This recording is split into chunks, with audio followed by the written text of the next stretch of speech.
So I was thinking about how to introduce this episode of the Voyage Cast, and it occurred to me that the movie Good Will Hunting might actually be a really good illustration here. So I want to bring you into the story just for a moment. Will is sitting with Skylar, this girl that he's with and dating, and this woman genuinely loves him. She wants to build a life with him. And she is going to be moving to California, and she invites him to move there with her. And what does he do? He blows up. He tells her he doesn't love her. He pushes her away so hard that it's almost like a violence in him, not because of who she is, but because of the ghosts that live inside of him. The years of childhood abandonment and abuse, the fear that he doesn't leave. And that's the kind of reaction we're talking about today. The ones that aren't about the person in front of you, but about everyone behind you. The patterns that can quietly destroy your marriage. The reactions you don't stop to question. You just believe your reactionary state to be the truth. The ghosts that show up at your table, in your fights and in your silence. If you don't deal with these ghosts, you will end up fighting shadows instead of loving your spouse. And here's the truth. Unchecked patterns don't just hurt marriages, they end them. Worse, they can reinforce or even create generational cycles of dysfunction. Now, I warn couples about this all the time, that if you don't face in yourself what you need to face, these ghosts, these demons, however you want to say it, they will get passed down. It may be loudly passed down, it might be quietly or subtly passed down, but they will be passed down to the people you love the most. But when you face these ghosts, when you refuse to let your past dictate your future, that's when real change is really possible. Hey, this is Ed with the Voyage Cast, bringing you help beyond the office for the days when you need a little bit more than a session. And let me tell you, I think a lot of people need a little more than a session, especially with the issue that we're going to be talking about today. And the issue we're talking about today is posed as a question for today's episode. Are you reacting to your spouse or to the ghosts from your past? Now, let's think about it this way. Maybe your spouse raises their voice in frustration. You instantly shut down, not because they're dangerous or they're threatening you in some kind of way, but because conflict inherently, because of your childhood, always meant abandonment. Or maybe it did mean threat physically.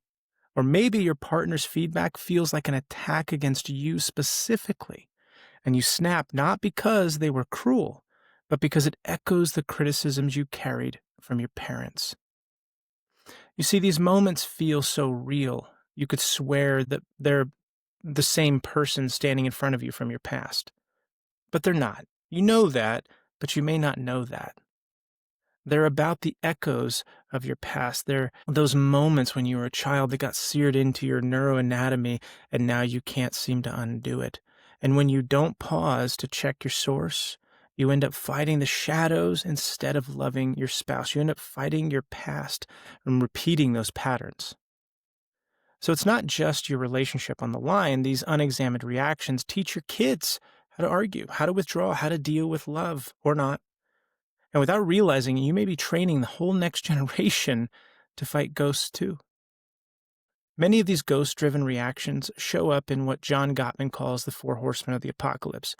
If you don't know about this, find one of his books, but I'm going to go over some of it today. The Four Horsemen are this: criticism, contempt, defensiveness, and stonewalling. As a couples counselor, I see these in almost every single couples session, at least some version or some degree. They're not just bad habits, they're warning signs. If these become your go-to responses, research shows they predict divorce with staggering accuracy, I think in the 90th percentile. There are reasons these things happen, and they're not excuses, they're just explanations, and let's talk a little bit about it. Attachment theory tells us that childhood wounds often carry forward as anxious or avoidant patterns in marriage. If you grow up feeling unsafe, you may cling too tightly or pull away too quickly. Emotional reasoning, the belief that if I feel it, it must be true. As a cognitive distortion linked to anxiety and relationship breakdown, your feelings seem to matter more, but they don't always equal truth. And then, of course, as I mentioned, your neurological wiring. Your brain learns through repetition. If you've spent years responding to stress with anger, avoidance, or fear, Your brain has literally wired that as your default setting. Do you understand that? If you've done this your whole life, this is your default neurological process. It's like carving a trail in the woods. The more you walk it, the easier it becomes to travel. And then this next part I want to get into is called the amygdala hijack. Your emotional brain is faster than your rational one. I don't know if you know that. It sets off fight, flight, or freeze before your prefrontal cortex can catch up. That's why you sometimes explode, withdraw, or panic before you even know what's going on. For me, I come from a reactionary family, so for me, some of this is just native, I think. I don't know if this is learned or neurological for us, but we definitely go to this hijacked emotional state really quickly before we come to our wise mind. And it's taken me a very long time to figure this out in my personal life as well. Now, think about these wiring connections with the Four Horsemen. If your default path is criticism, for example, your brain wires itself to attack instead of invite dialogue. If contempt becomes your pattern, your brain learns to see your spouse as an enemy instead of a partner. I see this one a ton. These aren't just relational dynamics, they're neurological grooves that, with enough repetition, become common highways that your brain will travel when interpreting these emotional environments. So you're not crazy when your brain freaks out. You're just human. But being human doesn't mean you're doomed, and it's not an excuse to keep on being stupid in the way you behave. It means you just have work to do. And here's the good news. Just like trails in a forest, neural pathways can be rewired. Old dogs, so to speak, can learn new tricks. New patterns can be built. The brain can change, and each of the Four Horsemen has a remedy that begins the rewiring process. The next section I want to get into is feelings as messengers, not as your master. You need to shift the way you think about your feeling state, because your emotions, though they might be real, they are not always reliable if we're honest. Think of them like warning signs or warning lights on the dashboard of your car. They tell you something's wrong, but they don't diagnose the problem. It's not displayed. Maybe in a Tesla, I don't know, but typical cars don't do that. There's a quote here from Jeremiah 17:9 that I think is apropos for this. The heart is deceitful above all things. That doesn't mean your emotions are evil. It means they need testing, not blind obedience. Psychologically, emotions are data points, not directives.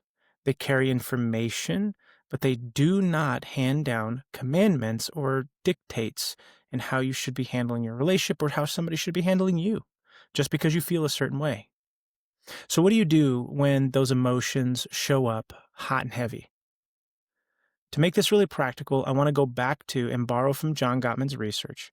He uses the image of the Four Horsemen of the Apocalypse to describe the behaviors that are most destructive to our marriage: criticism, contempt, defensiveness, and stonewalling. But the good news is that each of these horsemen has a remedy. Here's how they look in action. Instead of criticism, try a gentle startup.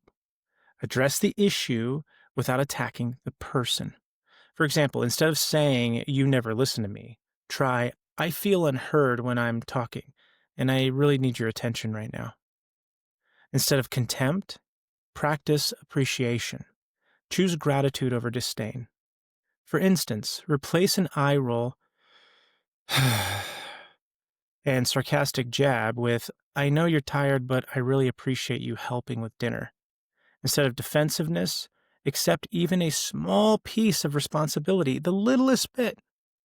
Rather than, "It's not my fault you're always upset," try, "I see why that bothered you, and I could handle my tone better." For me, I definitely have tonal issues when I'm at home. I can definitely learn to handle my tone better. Instead of stonewalling, practice self-soothing. Step away, regulate, and then come back ready to engage. Remember, the key here, though, is come back. You don't come back, you're going to reinforce other problems like abandonment, rejection.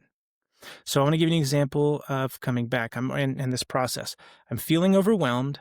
I need about 10 minutes to breathe, but I promise I'll come back as soon as we can finish this conversation.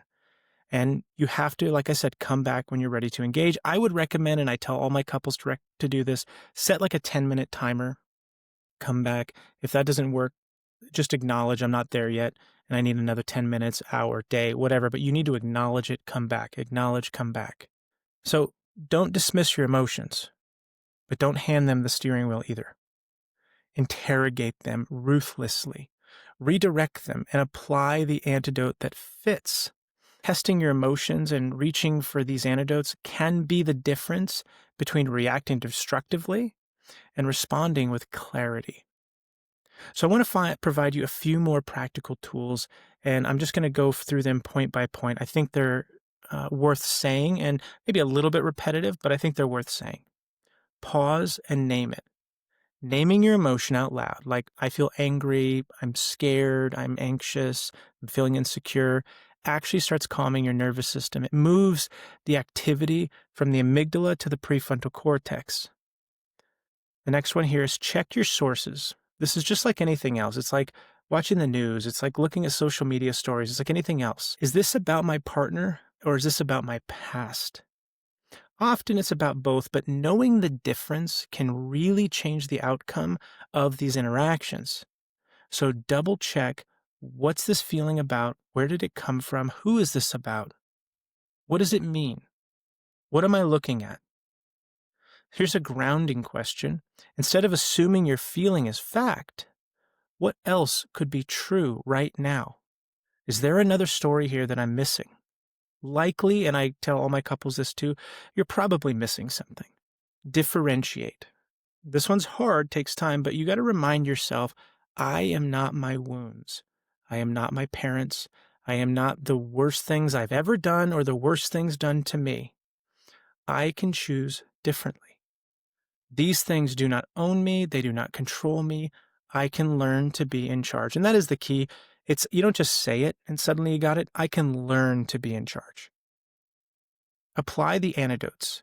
If you catch yourself in one of 4 of these horsemen of the apocalypse, shift deliberately to a gentle startup, to an appreciation, to a claim of responsibility or ownership, to a move to self-regulate or self-soothe your nervous system.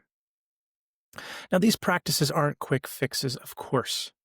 They're disciplines, habits that over time shape your brain and potentially can rewire your relational patterns and maybe even rewire your future and maybe your kids' future. But they require humility, patience, and persistence. But they are the difference between sabotaging love and stewarding it. So let me push you a little bit more here before we wrap things up in this episode.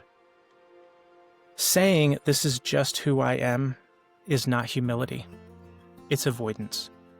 It's a way of dodging responsibility for your own growth, and if you keep hiding behind that excuse, your marriage will not change.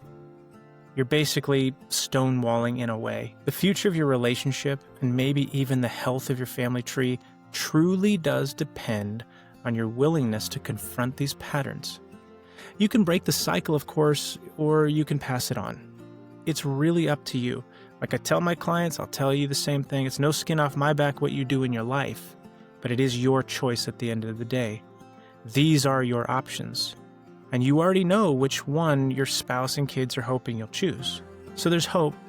Couples who practice mindful awareness of emotions, pausing, noticing, checking their reactions, that kind of thing, they tend to report higher satisfaction and resilience.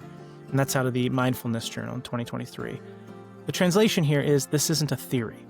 It does work. Imagine what it would look like to stop fighting your ghosts, your demons of your past, to stop reacting to the shadows and start responding to the person right in front of you. Imagine your marriage becoming a place of healing, not just for you, but for the generations that come after you. You see, oftentimes in marriage, we don't really think about the next generation. We just think about how I feel right now. I need you to come out of that headspace and find inspiration for something beyond you. Now, grace means your past doesn't get the last word. You are not bound to your reactions. You can fight the ghosts, or you can love your spouse. That choice belongs to you. And maybe think back to Will in Good Will Hunting. He had to face the truth that it wasn't about Skylar, it was about his wounds. The same truth is for you. If you're willing to face your ghosts instead of pushing love away, you can write a different ending than the one your past keeps trying to hand you. That's what Will did at the end of the movie. He had to go see about a girl. And I encourage you to see about a healthier relationship. So this week, to do that, the next time your emotions flare up, don't obey them blindly. Pause, name it, ask, where can it come from? And choose a different response. Catch yourself in the moment where the Four Horsemen show up and reach for the antidote. That's how marriage shifts, and that's how a legacy can change. All right, well, thank you so much for joining me here on the Voyage Cast. If you like this episode, share it with a friend, like, subscribe, do all those things, because the algorithm overlords need me to tell you this, so that way this message can get out to those that need it. Okay? All right, we'll see you next time. Thanks so much.